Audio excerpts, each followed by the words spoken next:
Assalamualaikum warahmatullahi wabarakatuh. Saya Ayulita Anggraini dari kelas 10 ADP 3. Di sini saya akan menjelaskan tentang konektivitas antar ruang dan waktu, ruang wilayah atau daerah. Ada beberapa poin mengenai konsep ruang. Yang pertama, ruang hanya terbatas pada udara yang tidak bersentuhan dengan bumi. Akan tetapi juga lapisan atmosfer yang mempengaruhi permukaan bumi. Yang kedua, ruang tidak hanya berdiri sendiri, kejadian di suatu ruang mempengaruhi ruang lainnya. Yang ketiga, setiap ruang memiliki karakteristik yang berbeda, tergantung sumber daya yang dihasilkannya. Interaksi keruangan. 1. Saling melengkapi. Contohnya, kota A dan kota B. Kota A memiliki sumber daya ikan yang melimpah, sedangkan kota B memiliki banyak sayur mayur yang melimpah. Jadi untuk saling melengkapi, mereka bertukar atau kerjasama agar kekurangan mereka tercukupi. 2. Kesempatan antara. Contohnya, kota A, B, dan C. Kota A menghasilkan ikan karena mereka tinggal di daerah perairan laut. Sedangkan kota B dan C menghasilkan sayur mayur karena mereka tinggal di daerah pegunungan. Biasanya, kota A mengirim ikan ke kota C, akan tetapi terlalu jauh untuk ke sana langsung. Agar pengiriman lebih cepat dan mudah, kota A akan mengirim ikan-ikannya ke kota B, lalu kota B akan mengirimnya ke kota C.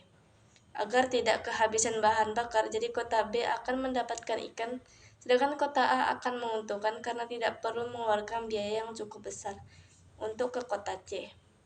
3. Kemudahan transfer. Kemudahan transfer sama saja dengan kita bahas barusan tentang pengiriman ke kota A, kota B dulu agar lebih mudah. Pengiriman dan tidak memakan banyak biaya, bensin atau bahan bakar. Adapun keuntungan lainnya yaitu mempermudah kita mengirim uang dengan jarak jauh. Misalnya keluar kota bahkan sampai ke luar negeri. Bentuk interaksi keruangan. Bentuk interaksi keruangan yang melibatkan pergerakan manusia, barang, serta gagasan atau ide antara lain sebagai berikut. A. Perpindahan penduduk atau migrasi. Migrasi merupakan bentuk interaksi antara ruang yang mengkamuflase pergerakan orang dari suatu wilayah ke wilayah lain dengan tujuan tertentu. Jenis migrasi meliputi hal-hal berikut. 1. Imigrasi, yaitu mobilitas orang dari luar negeri ke dalam negeri, baik yang sifatnya sementara maupun menetap.